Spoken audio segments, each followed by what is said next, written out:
Israel's harshest critics, even Israel's harshest critics, they agreed with Israel on one point. They said that Israel does have the right to prevent weapons from going to Gaza. On that point, we agree with Israel. That's not entirely clear. The international law, a people fighting for self-determination, the law is, as it stands now, the law is neutral on the right of people struggling for self-determination, the right to use force. It's neither legal nor illegal. The law is neutral on the subject, to the extent that it's permissible under international law. Then as the letter B follows the letter A, if they have the right to use force, then they obviously have the right to receive weapons to use force. However, I know most of you here in this room, you're here because you want to achieve peace. You don't want to hear about force and violence, and I'm certainly sympathetic to that mindset, to that disposition.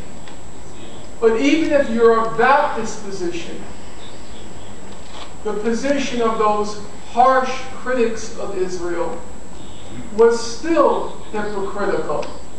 Why? Well, Amnesty International, after the attack on Gaza, it put out a report. It was called Fueling Conflict.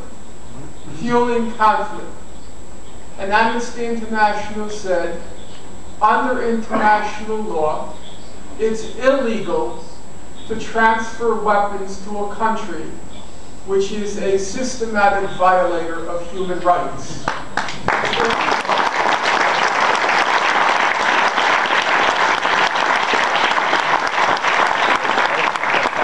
Amnesty International then said, yes, Hamas is a systematic violator of human rights, but Amnesty also said, yes, Israel is a systematic violator of human rights, and therefore, Amnesty said, there has to be a comprehensive, total arms embargo on both parties to the conflict.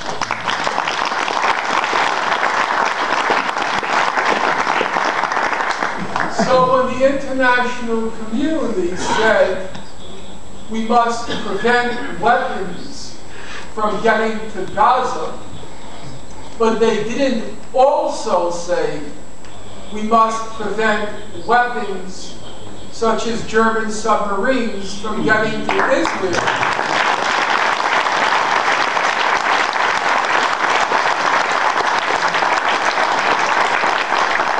They were being completely hypocritical, not to mention that they were outlaws, or so says Amnesty International. Well, on May 31st of this past year, the Freedom Flotilla reached or neared the territorial waters of Gaza, and then came under assault by the Israeli Navy and Israeli commandos. Exactly what happened on that fateful morning, we'll probably never know the details, but we have what one might say is a compelling account, may not be the last word. The Human Rights Council appointed two respected, distinguished international jurists to investigate with a larger group of people what happened on the flagship, the Mavi Marmara. I have no great admiration for the Human Rights Council, but it is true to say, if we're fair, it is true to say that whenever they appoint commissions or individuals to investigate, they pick people of great distinction, whether it be a Richard Goldstone, or when they had to choose the special rapporteur on Palestine, they chose John Dugard from South Africa. These are first-rank jurists in the world.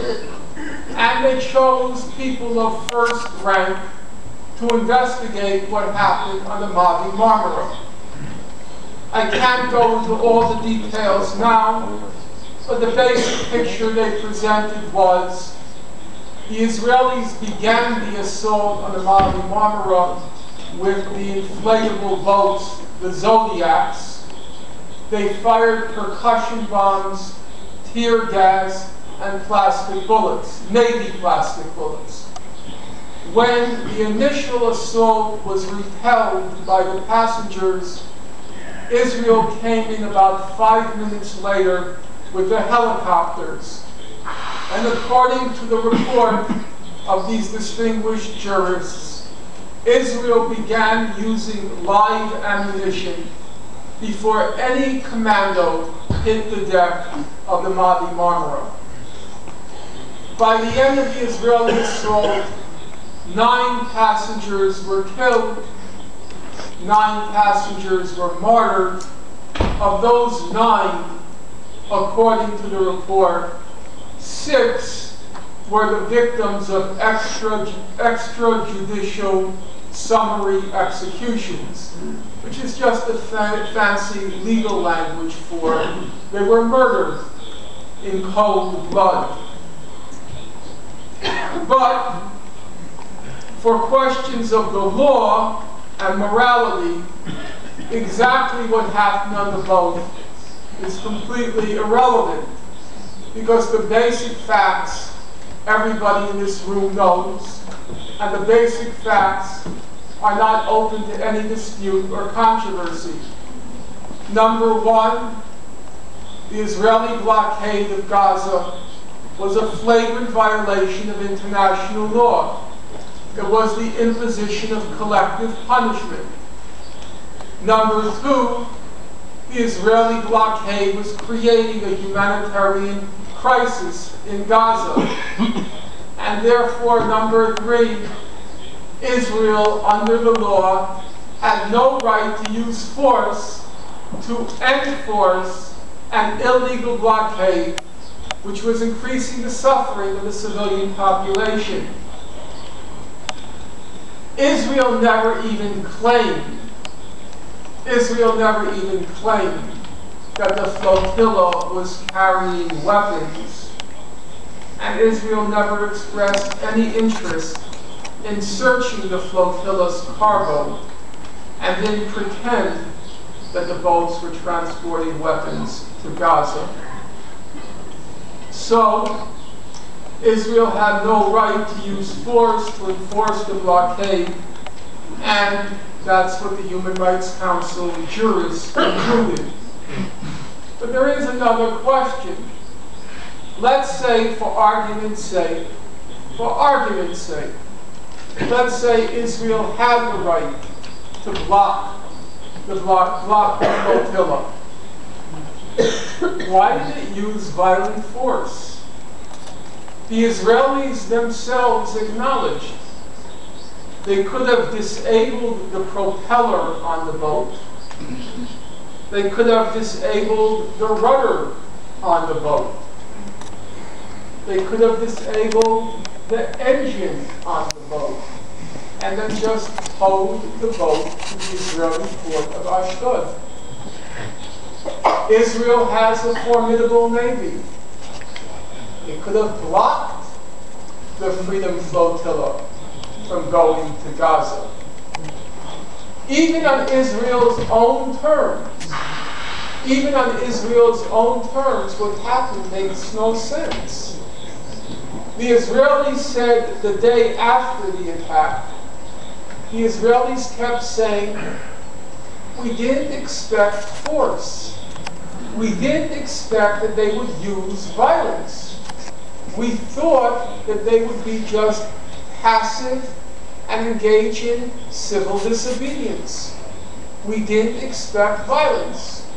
How many people remember Israel saying that? Raise your hand. That they didn't expect force and violence. Well, then an obvious question comes to mind. If you didn't expect force and violence, then why did you launch your assault at 4:30 a.m. with percussion bombs and tear gas and maybe plastic bullets? Why didn't you just board the boat in broad daylight and bring along lots of reporters, lots of journalists from Der Spiegel, Der Stern, bring along lots of those reporters. Believe me, I read Der Spiegel's correspondent. What a loser.